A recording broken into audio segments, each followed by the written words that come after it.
Assalamu alaikum, welcome to Conversations on Chai with Lubna. So I'm sure you enjoyed our last week's show, which was all about how parents can help their kids if they're studying from home, high school kids that is, and our guest was a high school teacher, Dr. Anisur Rahman. So, I'm sure that people have implemented those tips that he gave us. So from today for the next 3-4 shows, we'll be talking about COVID weddings. So what type of new ideas do people out there have in order to have a COVID wedding or some other party that's allowed obviously during these COVID times. So today our guest will start that off, and her name is Hera Naz, and let's meet her now. Thank you. So let's meet our guest today, and my guest today is Hera Naz. How are you, Hera? I'm good, how are you? Nice Thank you for having me. Oh, no problem at all. So sorry, what is your company called? Let's start with that. It's called Hera Events and Decor. Perfect. I'm an event decorator, owner of the company, along with my husband, Kathy. Okay, and you're also a mother, you've got 2 young kids? That's right, I have 2 kids. One is 5 years old, one is 3 years old, so it's always busy in the house. It's very busy, yeah. And you also have another full-time job too, right? Yes, I'm a personal and non-personal banking associate at a credit union. So you're a brave young lady. Full-time job, 2 young kids, plus a decor company. I try, it is getting a bit busy, so I think I need to decide what I need to do. So with COVID time especially right now, it's getting harder, but right. I'm lucky that I have a full-time job, so yes. I didn't struggle as much as other businesses did. Right. But yes, it is a lot right now. So before we talk about your decor business, why don't we take a quick break and we'll be right back.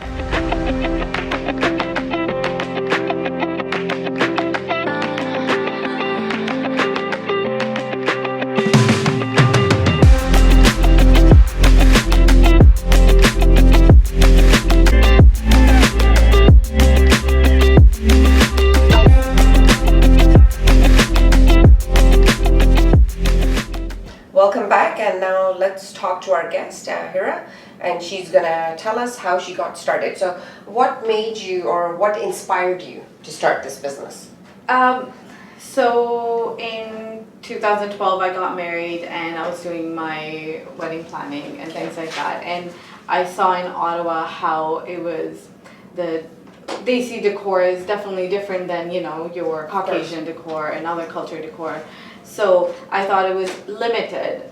So your options were limited, and I even went to the Shadi show, and there wasn't that many Desi vendors. Exactly. I'm sure other people can do it, of course, but there's difference. Like Desi vendors will understand exactly what you need for Shadi and Walima and Mehndi. Exactly. So that's where I thought about, like, it would be good to start something like that. I always wanted to do something creative. Like, I was into graphic designing, I was into photography, but never really did something with it. So and of course I was part of different student associations in university, in high school, so I knew how to do the planning aspect of it, but the decor was definitely something new. But slowly I started learning. And that's good. Yeah, so you were always, I guess, a bit on the creative side, right? For sure. I think that's, but I never thought like my creative side will take me to decor. Exactly. That definitely was a big changer for me. But I really enjoy it because like I get to do not the same thing every time. I get to do something different. The brides I meet are different. They're ideas. Everyone's different. So it's not like a cookie cutter thing that I'm doing every single time. Right? So basically you cater to whatever the requirement is. So do you only do weddings? You do other events as well? Yeah, I do corporate events too. Of course, my wedding is the speciality. Main, yeah, exactly. Yeah. And especially Desi wedding. It's not like I just do Desi wedding. I do others too. Right. But yeah, the Desi wedding parts are definitely the speciality where I do more of, and I get more clients of that, of course, because of word of mouth. Like in terms of marketing, I haven't really done much, but word of mouth is so good in Ottawa, honestly, because we're such a tight, small community, and everyone's so nice. Like I've been only in Ottawa, to be honest, for 10 years. I still consider myself fairly new to Ottawa, but everyone has been really wonderful. I made good friends, acquaintances, and word of mouth. It's really nice. Yeah. So what services does your company offer? So again, decor is the main thing. We just don't do the decor that we have. Like we do a lot of custom thing. We have suppliers from India. We have suppliers from Pakistan. So we can get literally anything you need done. But you know, your decor, your centerpieces, chairs, every single thing in that terms. Of course, referrals to other businesses because I work in the business. I have a lot of vendor friends and stuff that I can refer to. We also do rentals. Okay. So for brides who are like DIY brides, which is, you know, great too, especially right now, a lot of them are DIY brides. So every single material and things I have is you can rent it and do something on your own. And also other decorators, we all work together. Yes, so sometimes I have something, they have something. Yeah. So we all rent with each other. Yeah, and also we do provide coordinating and planning, the day of planning, the full wedding planning. Also like event planning for the whole. Yeah. But the thing with Desi weddings are, we're so blessed to have family who's like, the cousin will take care of this, the sister will take care of this, the mom will take care of this. Yeah. And it is kind of nice because then everyone feel involved, right? Of course, your whole extended family comes together for you. Exactly. So I think it is kind of nice. As I do offer that if someone needs it. If someone's new to Ottawa especially, they don't know a lot of people. But it is something we offer. We don't get a lot of clients for that because, mashallah, everyone has a great family around them to help. So you them offer full event planning. So say if somebody wanted you to do their centerpieces, you can do that. They don't need to see the florist. If they wanted their party favors, you can even arrange those too. Yeah. So you've got party favors, florist. So I don't do the florist part. Okay. But I will get somebody to. But you can arrange it. I can arrange that. So like if somebody wants you to do their full-on planning, you can do it. Yeah. Caterer, everything. Yes. Like we have referrals for every single different, like henna, mehndi, and makeup and so on. Yeah, makeup and every single thing. So we can do all of that. It's just, of course, the main focus is decor. The decor. Yeah. So if needed, you can do it. Yeah, but honestly, it's kind of like, even if I don't do the planning for them, it's just kind of like a add-on to my service. If someone needs like a makeup artist, I'm not going to be like, oh, there's a fee for this. Of course, like I'm, you know, it's just something I as a courtesy. Exactly. That's it. Okay. And how many employees do you have? So or does it depend on the exactly. event? So it depends on the event. Sometimes we need 10. Sometimes we need 5. Sometimes we can only do with 3. The main team is myself, my husband Kazi, my sister Hiba, and Zara and Sherville. So all 5 of us, any big event, are always there. Yeah. With this 5-people team, I am a little less stressed out on the day of because they know what to do. Right. They know what to do. They can take care of certain things that I don't want to think about. And at the end of the event, of course, I take a look at every single thing. But like, you know, someone is in charge of like the center pieces, the chair covers and things like that. So I had events where I had to hire 10 people so that my 5 team will take care of the other new people. The important focal points, and then you go back and check. That's it. Yeah. Right. So that's good to know. Good, yeah. So it's a lot of work, I know. So do you ever have any volunteers? Like say if there's somebody out there who's interested and they wanted to volunteer with you, would you be open to that? Yeah, we had few volunteers in the middle. We worked with Algonquin College event program students. Yes. So they sometimes volunteer with us. We have also done events for them. So part of their group is that they have to plan a charity event. So we worked with them, plan 2 charity events with them as well. Okay, that's good to know. Yeah. So I know it's a different type of a setup, like for wedding, a mehndi or sangeet, engagement, showers, so on. So then I guess the time, does that vary then according? Yeah, it does vary. Or does it vary according to the number of attendees, things like that? It does time vary, but like it doesn't matter if it's a 500 people or a 200 people event, we need to be done in 6 to 7 hours. So that's where it depends how many people I have to hire for the event. So I try to finish all the decor part about 2 hours before the event, because you want the photographer to come take in the picture, the bride and groom comes in, takes pictures and things like that. So that all depends on that. Or the day before, maybe? If the venue is available. Sometimes we get the venue the night before. That's really nice too. So you can do, but still you have to go in the next day to do like the small touches, like the lighting and things like that. You gotta go in. Or flowers or what have you. Yeah. So those two things are nice too. Like if you can get it done the night before. And most of the halls give us the venue like 8 a.m. in the morning. Oh wow. So from 8 a.m. to like, about 3, we try to finish everything. That all depends on what it is. But the biggest thing that takes time for us to decor is the backdrop. If it's complex and things like that, it takes time. And even if it's just like fabric draping, we have to steam each panel. Sometimes it's like 50 panels, sometimes it's 100 panels. So the steaming takes a really long time. And then so do you steam like on the spot? Yeah, on the spot. You get there and then you steam. Yeah, because even if like when we wash the panels and fold it, you still in satin fabric, you still see the line. And like to me, I don't like that. So we make sure the way it's folded, there's only one line. It's not completely a mess. So you steam each one of them. So yeah. So you steam it after you put it up, after you assemble it. Yes.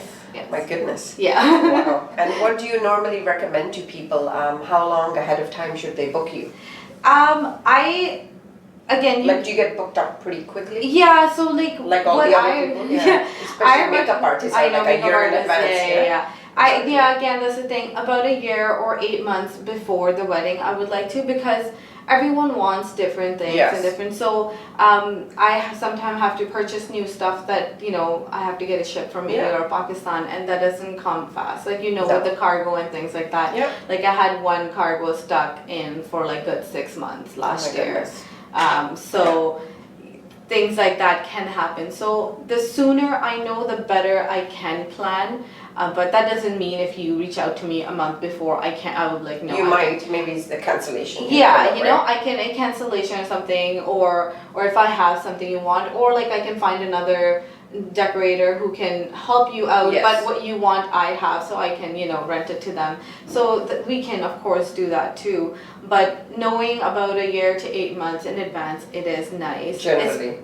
Especially for next year 2021, because I give priority to my this year bride because all the event got postponed. Exactly. So the next year brides, I'm kind of struggling with the dates a little bit, but we still have opening, but it's just trying to. So who do you find is more difficult to deal with, the bride or the parents? I don't think anyone. Because sometimes there's she wants something and the parents want something else. Especially with our people, that's it's the parents, they're mainly involved.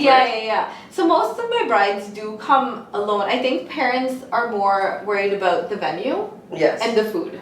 Okay. The rest of the thing, parents are like fine. I find that moms are definitely a bit more into like the outfit and the decor, yes, but the dads, I think. Dads are easygoing. Mothers को ये होता है ना कि सब चीज़ बहुत अच्छी तरीके से होनी चाहिए. And then I find where the doctors like, अच्छी तरीके से होनी चाहिए, but we have to worry about the budget. Where moms are like, but अच्छा होना चाहिए. अच्छा होना चाहिए. Who cares about the budget? The parents are paying for it. Exactly. Because most, for Desi people, your parents are actually paying for your wedding, right? But still, like the bride and groom are very, good about the money. They are. They're like, they're right on budget. Exactly. Which is good. Like that was one of the things I want to talk about. The budget. It is important to have budget. A budget. Is extremely important. It's extremely important. How would you rate your pricing? Are you very would you say you try to accommodate people according to their budget? Of course, budget is very important. Everyone without compromising on the look. See, that's where it gets a little difficult. It's just like if we can get the look, whatever look you want, it's possible. Nothing is impossible. But it comes to the budget. So if you have the budget for it, we can do it. But if not, and you want a certain thing, we can kind of meet halfway. we won't do this big. We will do smaller, but you will still get the same look. Okay, or we won't add like 8 chandeliers, we can add 3 chandeliers, kind of thing. So we still try to get maybe change the flowers. Or like, you know, not get fresh flower, get artificial flower, things like that. So of course everyone is very understanding about that. They realize, yes, what they want is really pretty and they want it and everything, but they also want to, you know, stay within the budget. So they're very good about that kind of stuff. Yeah. So have you ever had a very difficult event that you've planned or, you know, decored for, and do you remember? You obviously no names mentioned, but so what would you say was your I don't think my events are difficult or challenging. Let's say challenging. I think challenging is like, you know, somebody wanted a certain look and then, you know. No, in terms of that, I've never a problem. Whatever the look bride wanted, we delivered, and everything was done. But never have I ever had a complaint that this is what I wanted and this is not what you gave. Alhamdulillah, that's never. Good, excellent. My challenging part with this is, I think, meeting the client. And discussing the event and trying to, again, coming to the budget, we're like, nahi hame yehi chahiye, and it's usually not the bride, the parents usually are like, parents, it's not even the parents. I understand they want the best for their kids, and as like any parent, I would want it too. But then if the budget's not there, then I'm like, unfortunately, I can do it, but I can do it this way, but then they're like, nahi, isi tarike se chahiye. So that's where I get difficult trying to make them bargaining, you mean? Yeah, but like it's like bargaining. Yes, I get it. Like, but it's like within the budget bargaining. You know what I mean? Like there's a little bit of a leeway. You know, where you could go that way or this way. Yeah, everyone's extremely alhamdulillah great, but kind of like, no, but this is what we want. Like, okay, but this is what the price of this is. But you know, that's the challenging, and sometimes I think the other challenging part is it's just like bas parde to lagane hain, you know, kind of thing. Yeah, those they don't kind really of comments, understand. that's kind of discouraging. They don't understand the scope of the work involved. Yeah. And the meticulousness of the, you know, like, because you're probably obviously very meticulous. You want to make sure every little aspect, the detailing, right? Yeah. So I think that's where I find it's difficult is trying to explain that, you know, this many hours go in the work before, and customer service too sometime. But I mean, I had great clients where I recently talked to an auntie who was planning her daughter's wedding for next year, and we got talking and everything, and then she realized, she's like, oh, you're from Pakistan and stuff, like, we can meet and you can decide who do you want to hire. And she was like, no, of course, like, I want to go with you. I've seen your work, it's great, and agar humni support karenge apni bachchiyon ko kaun karega. And that was such a nice thing to hear. That was such a nice thing to hear, compared to like, oh, aap Pakistani hai, so you know, you can do this for like half the price, you know. So, but but it was such a sweet thing for her to say, was that, you know, of course I want to support, like, you know. And this is the time, because of COVID, obviously, all businesses are suffering, especially the smaller businesses. I know restaurants, caterers, everyone. I'm sure you've suffered too. So were almost all of your events cancelled for this year? Or did you still had a few, I think. I had a few. So I had a few. What basically, everyone got creative, and so did we. So what type of new things can we talk about? Did you do anything new? Like, do you have any ideas? So if maybe somebody out there is still thinking about getting married, what can they do? Something different to accommodate because of all the COVID restrictions, right? Yeah, let's talk about that. What people started doing was, of course, we followed the restriction. Of course. The whole time we did. Even if someone was like doing. So what are the restrictions? Maybe people don't know that you have to follow. So right now the events can only be 10 people indoor. Okay. Because of the weather, most people are now doing indoors. So I mean, I recently got a call. They're like, oh, we found something. You know, we can do 20 people. But when you're setting up, it will be only 2-3 people. It doesn't matter to me if I'm setting up, there's only 2 people. If the event is more than 10 people, I will not take the event. You won't take it. Oh, perfect. Because I don't want to be part of something which is like not allowed by the bylaw. That's it. So I said, no, unfortunately, I won't be able to. So the restriction right now is 10 people. You can get married right now. It's not like you cannot get married right now. I think everyone who wanted to get married this year, most people did at least like small nikah or some kind of ceremony. Because Desis generally have more than 10 people. 10 you can people, just yeah, split the immediate family exactly, to exactly. probably With like more cousins like and 20, uncle, 30, auntie, right? yeah. Exactly. Even with siblings and Siblings and kids so on. and stuff, that makes 10 people. Yeah. So I understand that part of it. So I did do a few weddings. Some were indoor in the houses where just families were. Some were outside in their backyard. Right. So outside they're allowed 25 people, right? That's right now, yes. Exactly. And then there were someone, my latest bride last month, she rented an Airbnb. It was a giant house, Airbnb, very nice with big backyard and everything.